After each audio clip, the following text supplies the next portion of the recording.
Fala, tester! Você vai ver aqui agora mais uma das palestras do evento For All Test 2024. Lembrando que você consegue ver aqui gratuitamente todas as palestras do evento 2020, 2021, 2022, 2023 e agora o evento de 2024 também. Não deixa de se inscrever aqui no canal e compartilhar esse vídeo para quem você acredita que precisa aprender um pouco mais sobre teste de software e também conhecer sobre esse assunto aqui. Não deixa de se inscrever, compartilhar e comentar aqui embaixo, viu? O evento desse ano conta com o apoio de vários parceiros. Veja aqui algum deles e vamos pro vídeo.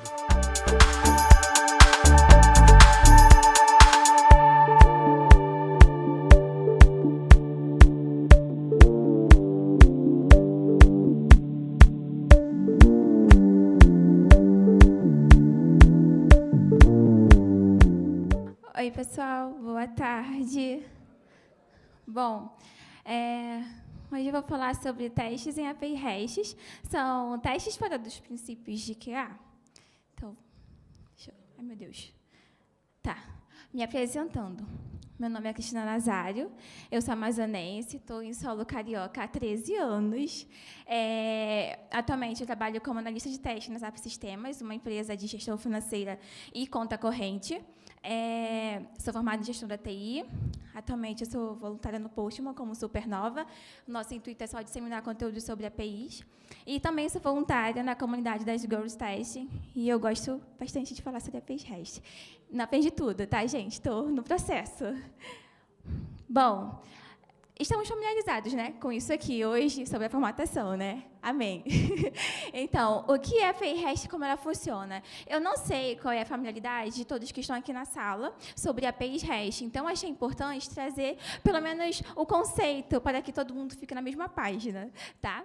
Então, API é um acrônimo de interface de programação de aplicação, e o objetivo dela é que permitir com que diferentes aplicações elas possam se comunicar, independente de qual linguagem de programação elas foram desenvolvidas. E aí nós temos o REST, que é uma diretriz que o time de desenvolvimento ele deve seguir, e quando o time de desenvolvimento ele segue e arrisca todas essas diretrizes, a API pode ser considerada RESTful. Tá? Então, quando a gente não segue e arrisca todas essas diretrizes, a gente pode simplesmente considerar ela como REST. E ali tem o exemplo de... muito comum, né? Muito usado sobre como funciona o fluxo de um pedido de restaurante. Nós temos o cliente que faz o pedido ao garçom. E aí, né? Faltou incluir ali, mas geralmente tem um cardápio, né? Um cardápio onde a gente pode ver quais são todos os pratos que aquele restaurante ele disponibiliza para a gente.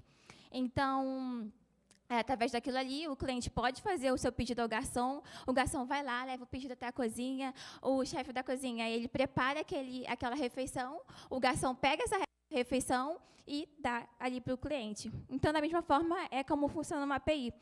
Nós temos o lado do cliente, que faz as solicitações, chamadas de requests, ou requisições para nós, né? E aí, essas informações elas são tratadas ali, vão lá no servidor de dados, pega essas informações, a API trata para a gente, e aí ela retorna ali para o cliente. E aí, esse ato da API devolver esses dados, chamado de response, ou simplesmente resposta. Bom, tá. Aí, dando uma introdução para a gente começar no outro, é que, diferente de uma aplicação de interface de usuário, a forma com que a gente interage com a API, ela é diferente, porque a interface de usuário ela é bem amigável, intuitiva e é bem legal, né? A aparência dela. E quando a gente está lidando com a API, a interface mesmo é uma interface de sistema, e ali vai variar muito de acordo com o tipo de dado que a API ela trabalha. Pode ser um XML, um HTML, um binário, enfim, pode ser alguns, né? E aí o mais usado, que a gente mais conhece, é o JSON. Tá. E aí tá, qual a diferença entre uma API REST e uma aplicação com interface do usuário? Como eu já entrei no slide anterior, a diferença mesmo é a forma de interação, porque com uma interface de usuário, a gente vai ter um layout ali, interativo, intuitivo, com o formulário, com os campos, os select, os botões. E na API, não. A gente, geralmente, se a gente não tiver uma documentação da API, nós estamos ferrados, né? Porque como que a gente vai saber o que a gente deve enviar? Ou quais são os parâmetros que a gente deve receber? Então, é a forma de interação. Só que isso não quer dizer que é impossível interagir com uma API. E aí a gente vai entrar já com a matéria de qualidade, né? Por quê? Porque, embora ela seja diferente, não significa que a gente não consiga interagir. E aí, como que a gente pode interagir com a API, com APIs, né? Porque o que geralmente acontece? Geralmente, o time de desenvolvimento está ali, desenvolvendo a API e tudo mais, só que acaba que a gente acha que, pelo fato de ela não ter uma interface, o dev devolve para a gente faz os testes ali, verificando algumas coisas, e aí a gente simplesmente entrega, passa para frente. Sendo que não, dá para a gente trabalhar mais estrategicamente dentro desse ciclo aí, se tratando de APIs REST. E, com isso, a gente pode também se envolver desde o início, né? Desde as primeiras conversas, desde a escrita das histórias de usuário. E, com isso, podemos nos imergir nas regras de negócio, sabendo mais como que o fluxo vai ser, qual é a expectativa do usuário, como que vai ser, e também como que pode ser realizada a forma de integração. Como que essa integração vai ocorrer? Qual vai ser a sequência de chamadas que vão ser realizadas? Então, isso é bem importante. E, nessa fase, eu aconselho fazer muitas perguntas, porque quanto mais perguntas a gente faz, mais informações nós podemos ter, e cenários que não foram pensados passam a ser pensados. Certo. E aí, eu falei sobre histórias de usuário, trouxe aqui um exemplo de uma história de usuário. Bom, e aqui eu coloquei, né, como colaboradora de logística, quero cadastrar produtos para disponibilizar no site para os clientes. E aí eu coloquei uns critérios de aceite, que são 2. O primeiro deve permitir o cadastro apenas se o produto tiver quantidade igual ou maior que 1, e deve permitir somente valores inteiros no preço. Tá. Aí vocês me respondam. Isso aqui tá legal? Não, né? Mesmo que fosse para um formulário, não estaria legal, porque, eu vou cadastrar um produto, mas quais são os campos que são necessários? Existem campos opcionais? Quais são os campos obrigatórios? Eu vou fazer o cadastro. Posso cadastrar um produto duplicado? Se eu puder cadastrar um produto duplicado, o que acontece? Eu mantenho os 2 ou eu faço um update e mantenho o último, o mais atual? Então, tudo isso nós devemos levar em consideração. Mais uma vez, não é porque é uma API, não tem uma interface amigável que a gente não vai imergir nas regras de negócio. Até porque as regras de negócio, elas ficam mesmo na API. A API, ela é o coração, né, da aplicação, se tiver aí um front e uma API que ele está se comunicando. Então, é importante que a gente mantenha a comunicação acontecendo. E se a comunicação não está acontecendo, alguma coisa de errado tem aí com a nossa API. Então, a gente deve continuar fazendo mais perguntas. E uma outra coisa também que é importante ressaltar, ou então falar, que eu não falei antes, é que a gente jamais pode presumir que o usuário ele vai sempre preencher as informações no caminho feliz, conforme nós esperamos.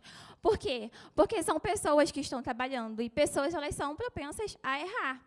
Então, nós devemos ficar ali, fazer todos os testes possíveis, né? Claro, fazer as perguntas possíveis para também estar tratando os cenários de erro, para que, simplesmente, quando um usuário ele fizer a imputação dos dados, ele simplesmente não receba uma mensagem genérica ou simplesmente um status code que não fala nada para ele sobre o que ele está errando. É importante também que a nossa API ela saiba se comunicar e até mesmo orientar o usuário sobre o que ele está errando. E assim, quem é o nosso usuário, né? Nosso primeiro usuário ele é o desenvolvedor, porque ele está tentando integrar. E aí é legal a gente cooperar com a experiência dele.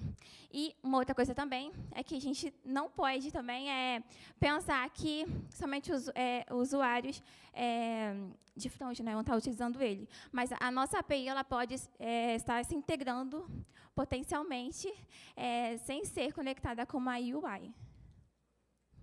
Bom, e aqui falando sobre a a história de usuário, eu trouxe sobre os casos de teste, né? É possível escrever casos de teste? Eu não sei como que é no time de vocês, não sei se vocês já tinham pensado sobre isso, ou se já tinham essa prática, mas é legal também a gente trazer a escrita dos casos de teste sobre a API. E aqui eu trouxe um cenário, eu deveria ter trazido um cenário positivo, mas eu acho que eu tenho mais afinidade com os cenários negativos. Mas eu trouxe aqui. E aí eu coloquei igual, né, de um caso de teste normal, onde eu botei o ID do caso de teste, a autora, o título, que é erro ao cadastrar produto com nome já existente, o pré-requisito, né, que é ter um usuário com perfil de administrador, estar autenticado na API, usar o nome de um produto já existente no banco de dados, e aí temos os dados da requisição. Como é uma API REST, eu também adaptei para a API. E aí, o que eu incluí? Incluí o método HTTP, porque a gente sabe que, se de fato uma API tiver um bom design, a gente vai ver que vão ser, para o CRUD, né? Vamos ter os nomes muito iguais. O que vai mudar é a ação. E o que é a ação? O método HTTP. Então, coloquei ali o endpoint, né, de produtos, a massa de dados que eu vou estar utilizando durante esse caso de teste, e a execução. Como o body dessa requisição ele era pequeno, eu coloquei descrito mesmo. Defini o método HTTP post, defini o endpoint, preenchi a propriedade nome, a propriedade preço, descrição, quantidade e enviar a requisição. Tá, envia a requisição. O que eu espero? Eu espero que deve ser retornado o status code 400 e um objeto com uma propriedade com a mensagem já existe produto com esse nome.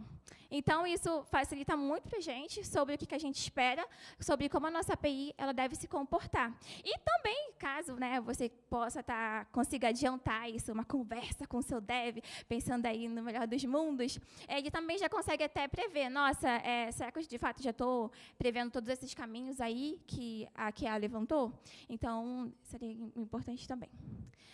E aí, ainda em casos de testes, né? Como eu falei, a maioria das vezes o que acontece é a gente pegar os testes, a API, né, tá pronta. Vamos testar. E aí a gente faz uns testes ali mais ou menos, ou então a gente também só testa só os critérios de aceite. E se os critérios de aceite forem que nem aquele que eu mostrei para vocês no início, a API tá muito legal, né? E aí, o que é importante? A gente também incluir as práticas de qualidade mesmo quando a gente vai trabalhar com APIs. E aí, ainda para a escrita dos casos de teste, nós podemos fazer uso das estratégias e técnicas de testes. Nas estratégias, caso você não tenha tanta familiaridade com APIs e tudo mais, eu oriento você a fazer uso das heurísticas. Tem a heurística de Vader, tem a heurística de Poised, então é interessante aí que pode estar te ajudando a olhar os pontos estratégicos aí para os testes. Também temos as técnicas de teste. Meu foco inicial na palestra de hoje seria falar mesmo sobre testes de caixa preta, e aí temos ali, né, análise de valor limite, particionamento de classe de equivalência, tabela de decisão, transição de estado, e isso é possível, a gente fazer o uso dessas técnicas para escrever os casos de testes na nossa API. Mas a gente só vai conseguir fazer o uso disso se a gente entender as regras de negócio, entender, de fato, como que a nossa API vai ser usada pelos nossos usuários, e entender a parte do sequenciamento. E aí tem o ponto de atenção. Bom, eu sei que hoje nós temos ferramentas, né, como Postman, Insomnia, que nos ajudam muito ali a trabalhar com APIs. E eu, às vezes, baixa, né, uma euforia, e nossa, vou fazer os asserts logo para validar os status code, para ver se está tudo ok. E aí, nossa, está tudo certo. Só que, assim, antes de você partir para os asserts, para a validação da sua API, não dizendo que isso não seja importante, mas um passo anterior de fato, você entender o que compõe uma anatomia de uma requisição. De fato, você sabe que quando você fizer uma requisição e vou receber um 403, você sabe como corrigir isso, identificar se de fato é um bug, e se de fato a API está se comportando como ela deveria se comportar, que de fato o erro está com você? Então, isso é muito importante, a gente ter ciência. E a gente tendo ciência de como funciona uma anatomia de uma requisição, nossos testes serão bem mais confiáveis e nós podemos contribuir melhor aí para a qualidade da nossa API. Um outro ponto também de atenção, que já venho batendo na tecla aqui desde o início da apresentação, é sobre também termos ciência de como que os nossos usuários finais eles vão, de fato, usar a nossa API. Porque, às vezes, a gente acha, né, nossa, eu vou fazer o teste no endpoint de cadastro, depois eu vou ver se eu estou consultando e estou alterando, mas, às vezes, a gente faz muito de forma individual. Mas você já tentou, de fato, fazer um fluxo com esses endpoints? Você já tentou ver, de fato, como que a aplicação que está consumindo, seja o serviço, seja o front, de como que ele, de fato, vai usar? De como que o usuário, de fato, ele pensa, né, como que ele pensou, com a expectativa dele em relação àquele uso. Por quê? Porque, às vezes, pode ser que você não tenha nenhuma ciência de como que vai ser, e aí acaba que seus testes podem acabar sendo um pouco mais distantes do objetivo, que aquilo ali está sendo desenvolvido. Então, os seus testes, eles, claro, que eles podem ter uma porcentagem de contribuição, mas, com certeza, vai ser bem muito menor do que você, de fato, entender todo o contexto que ela vai ser usada. E aí também tem a questão do sequenciamento das chamadas. E aí, falando sobre casos de teste, agora tem o Bug Report. Eu achei também importante trazer, né? A gente já falou já um pouco sobre Bug Report já um pouco mais cedo, mas aí falando das APIs, também é importante a gente falar sobre isso, sobre nós termos um título, termos uma descrição, de fato, do que está acontecendo, de quando você envia uma requisição. O que está acontecendo? Né? O que aconteceu quando você enviou?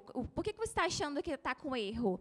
E aí também você colocar, né, caso tenha um corpo, você colocar também ali o JSON que você usou, ou seja, qual é o formato de dado que está sendo trabalhado, os parâmetros que você usou, o usuário também, vai que tem a questão também de perfis, isso também é importante, o ambiente, a URL certinha que você também está utilizando, e o comportamento esperado. Todo tipo de evidência será, nossa, muito bem-vindo para que o dev consiga reproduzir ali na máquina dele. E também, se for possível, também anexe o log, o monitoramento, tudo isso é muito importante, e aí ele consegue reproduzir. Tá certo? Bom, com isso, testes em APIs REST são fora dos princípios de QAs? E aí, gente, eu queria ver com vocês se vocês têm alguma pergunta. Não? Então eu vou encerrar por aqui. Obrigada, gente. Esse é o meu QR Code para vocês se conectarem.